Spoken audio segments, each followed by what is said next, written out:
Bienvenue dans le Tea Talk avec Lily, un moment partagé où je t'emmène vivre la loi de l'attraction dans mon quotidien. Salut. Je viens de me rendre compte que je n'ai pas filmé ce Tea Talk. On reste zen. Je vais essayer de te le refaire. Ah purée.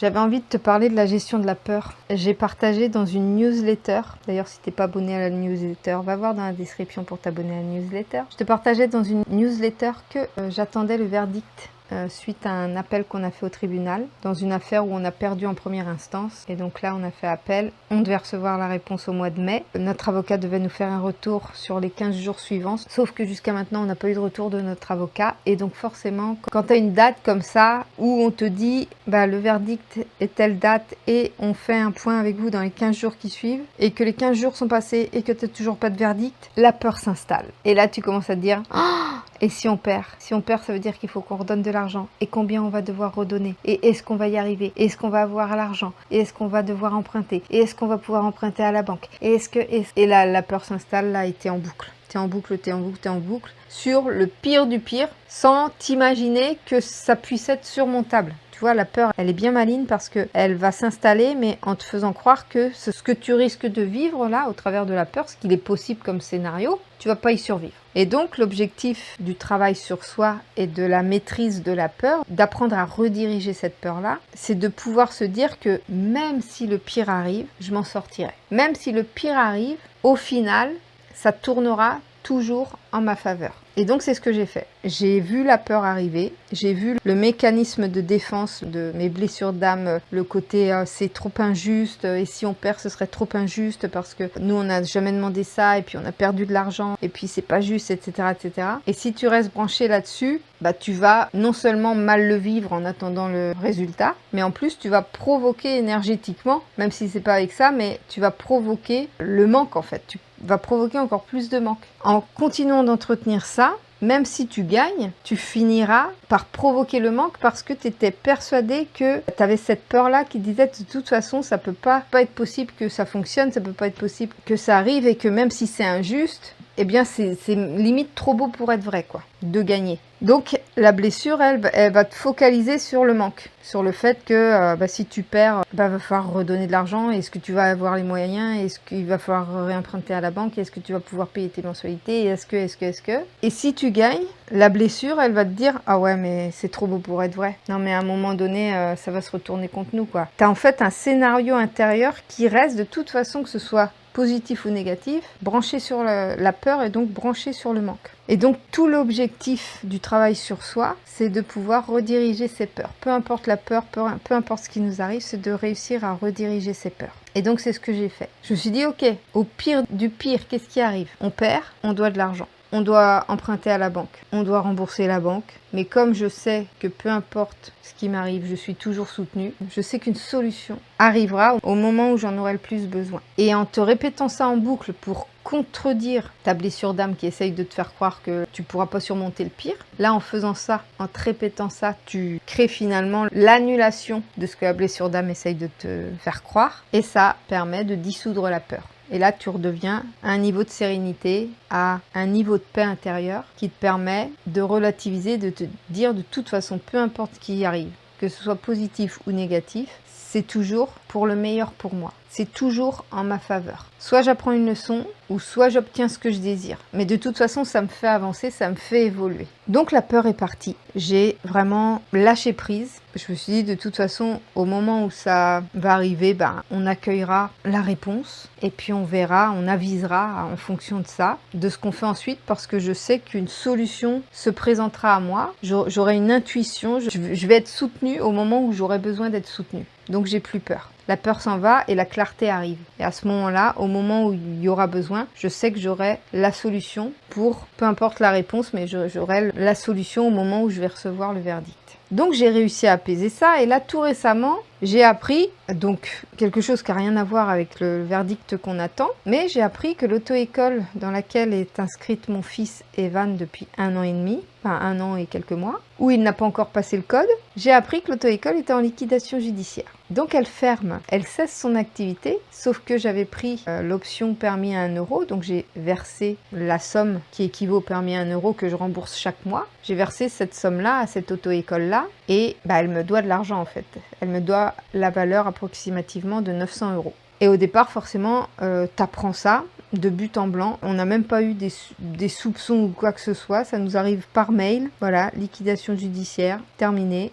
Ça nous a précisé quand même que pour les permis 1 euro, etc., pour ceux qui avaient versé des arts, ils avaient une garantie et que ça allait être remboursé. Mais malgré tout, il y a la peur qui s'installe et tu te dis, attends, alors déjà mon fils, il va pas pouvoir passer son permis chez eux alors que je venais de l'inscrire au code pour passer le code pour pouvoir commencer les leçons de conduite. Parce que ça a pris une éternité en plus de... Il allait pourtant au code toutes les semaines, mais il n'avait pas envie de passer son code. Et là-bas, il n'insistait pas non plus pour faire passer le code. Donc, il n'insistait pas, il ne proposait pas non plus. Il disait pas s'il était prêt, s'il n'était pas prêt. Bref, j'avais jamais vu une auto-école comme ça, mais je faisais confiance. Et là, l'auto-école ferme. Donc, je me retrouve avec de l'argent à récupérer, sans savoir comment je vais la récupérer, parce que les informations sont très vagues. On me parle de mandataire de justice, mais j'ai pas son nom. On me parle d'une garantie à laquelle a souscrit l'auto-école, mais je n'ai pas le nom de l'assureur. Donc, ce matin, je me réveille, la peur au ventre en me disant comment est-ce que je vais faire ma demande, moi? Comment est-ce que je vais dire nous, on veut être remboursé et comment ça va se passer? Et tu vois, la peur qui commence à dire et je vais pas récupérer mon argent.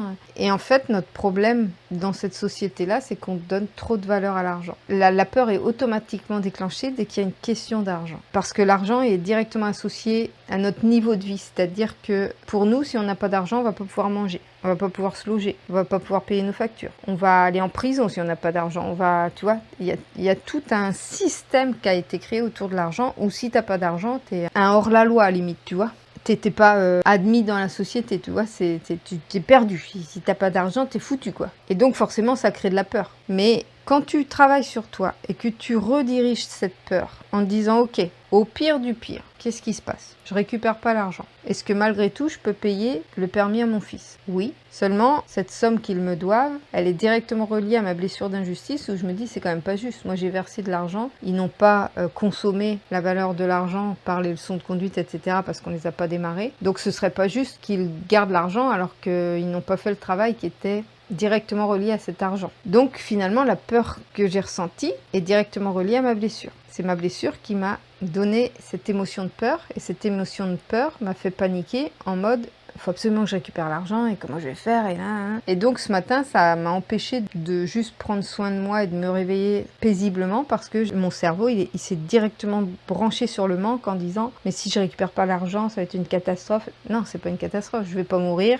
on peut s'en sortir sans. C'est juste le sentiment d'injustice qui s'est installé à ce moment-là. Donc je suis revenue à moi, je dis ok, qu'est-ce que je peux faire? Qu'est-ce que je peux contrôler dans tout ça? Je peux demander à l'auto-école le nom de leur assureur. Je peux chercher le mandataire parce que les décisions de justice comme ça, tout est inscrit sur internet dans les sociétés.com ou choses comme ça. Tu retrouves les informations. Donc j'ai trouvé le nom du mandataire de justice. Donc au pire, je peux le contacter. Et j'ai reçu un mail de l'auto-école après mon message où elle m'a dit non mais c'est le mandataire qui va s'occuper de tout.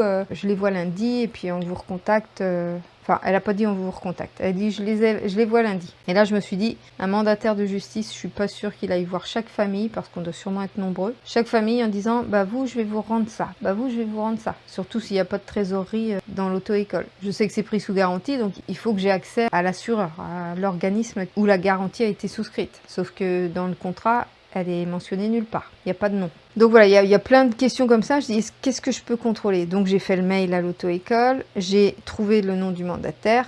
Et comme l'auto-école m'a dit qu'elle rencontrait lundi, je lui ai renvoyé un mail en disant, je vous laisse jusqu'à jusqu'à mardi pour me faire un retour et me dire comment ça se passe, quoi, comment ça va se dérouler. Et auquel cas, si j'ai pas de retour, je pourrais toujours contacter le mandataire de justice. Mais bref, j'ai fait ce que je pouvais contrôler et je lâche prise sur le reste. Donc j'ai fait mes mails, je me suis renseignée, j'ai créer mon dossier. Et là, pour l'instant, j'offre le bénéfice du doute à l'auto-école et je vais attendre jusqu'à mardi d'avoir un retour pour savoir comment ça se passe concrètement, parce que là, on n'avait eu que des informations très superficielles et très aléatoires sur comment ça allait se dérouler. Je pense que l'auto-école elle-même est tombée sur les fesses. Elle pensait pas être en liquidation judiciaire directe, elle espérait être en redressement judiciaire, mais visiblement le dossier n'était pas assez bon. Et je me disais, qu'est-ce qui peut faire qu'une auto-école fasse faillite comme ça? J'ai pensé à deux choses. La première, c'est qu'ils ne sont pas du tout derrière leurs élèves. C'est-à-dire que mon fils, ça fait plus d'1 an qu'il va aux leçons de code et elles ne lui ont jamais dit de s'inscrire pour passer le code. C'est moi qui ai pris la décision de l'inscrire parce que je dis au bout d'un moment, au bout de plus d'1 an, on va peut-être s'inscrire au code. Et donc il n'y avait aucun suivi, aucune gestion de ça.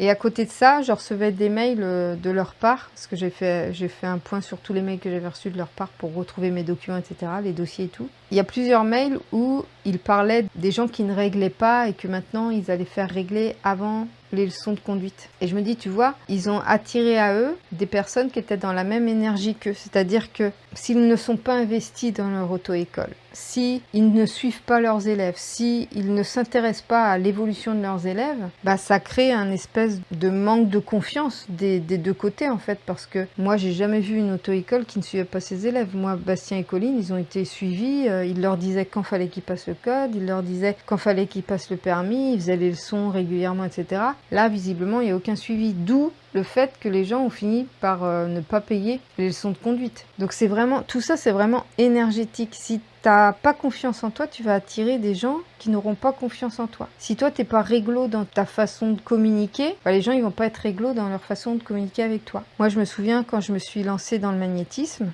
j'avais pas confiance en moi parce que j'avais fait mes soins magnétisme que dans ma famille et auprès de mes amis, et j'avais cette croyance que je savais que ça fonctionnait sur eux, mais j'étais pas sûre que ça fonctionne sur d'autres personnes que ceux que je connais. Donc je me disais que peut-être bien que mon magnétisme il fonctionne que si la personne me connaît, tu vois. C'était une croyance que je m'étais mise comme ça, et du coup au départ j'ai eu des gens qui ne faisaient pas confiance, qui ne voulaient pas payer, des gens qui ne voulaient pas payer le prix que je demandais, des gens qui ne voulaient pas payer la deuxième séance si une deuxième séance était nécessaire. Et quand j'ai changé mon énergie, quand j'ai modifié ça, quand je me suis dit, je me suis assez prouvé que ça fonctionne, puisque j'ai eu des retours clients, j'ai eu des clients qui m'ont amené des gens, etc. J'ai affirmé davantage ma position de magnétiseuse et j'ai pris confiance en moi. J'ai eu davantage confiance en moi. Et là, j'ai attiré des gens qui n'ont pas de problème pour régler, qui reviennent, qui me conseillent. Voilà, ça a augmenté finalement. Le fait que je me fasse confiance à moi, ça a augmenté ma clientèle, ça a augmenté mon abondance. Et c'est ça en fait. C'est en changeant à l'intérieur de toi que tu changes l'extérieur de toi. Donc si tu cultives la peur, j'ai peur de ne pas avoir de clients, j'ai peur de ne pas être payé, j'ai peur de mal faire mon travail, tu attires des clients qui vont refléter cette peur-là. C'est pour ça que c'est hyper important, peu importe dans les domaines de ta vie, c'est hyper important de rediriger tes peurs. Tes peurs, elles ne doivent pas diriger. Tes peurs, elles sont là parce qu'on a un ego et il est construit pour nous éviter le danger, mais des fois, la peur, elle est fondée sur des suspicions, elle est fondée à partir d'une blessure d'âme, et cette peur-là, elle est purement imaginaire. Mais elle est tellement puissante que si tu la laisses diriger, elle te fait faire des actions ou elle te fait vibrer à une fréquence qui attire tout l'inverse de ce que tu veux attirer dans ta vie. Donc voilà ce que je vais te partager aujourd'hui. Donc si tu souhaites apprendre à rediriger ses peurs, si tu traverses des moments difficiles et que tu veux apprendre à vivre ces étapes de vie le plus sereinement possible, il y a mes accompagnements individuels et personnalisés sous le nom de Union qui sont disponibles. Les prochains accompagnements ne seront qu'en septembre. Tu peux réserver ta place. Et autrement, dans l'accompagnement incarnation que je suis en train de créer, il y aura justement cette notion de peur et cet apprentissage à rediriger ses peurs, à ne plus laisser la peur diriger. Mais pour l'instant, c'est en cours de création. J'espère pouvoir le sortir dans les prochains mois. Ce sera sûrement un accompagnement sur 1 an parce qu'il est vraiment très transformateur. Il abordera tous les sujets. Donc voilà, j'espère que ce petit talk va pouvoir t'inspirer, t'aider, ne serait-ce qu'un petit peu, à surmonter tes peurs actuelles que tu traverses peut-être actuellement. N'hésite pas à me partager en commentaire tes ressentis. Et puis si tu as envie de me partager quelque chose. En attendant de se retrouver dans le prochain petit talk, je te fais des gros bisous et je te dis à mercredi prochain.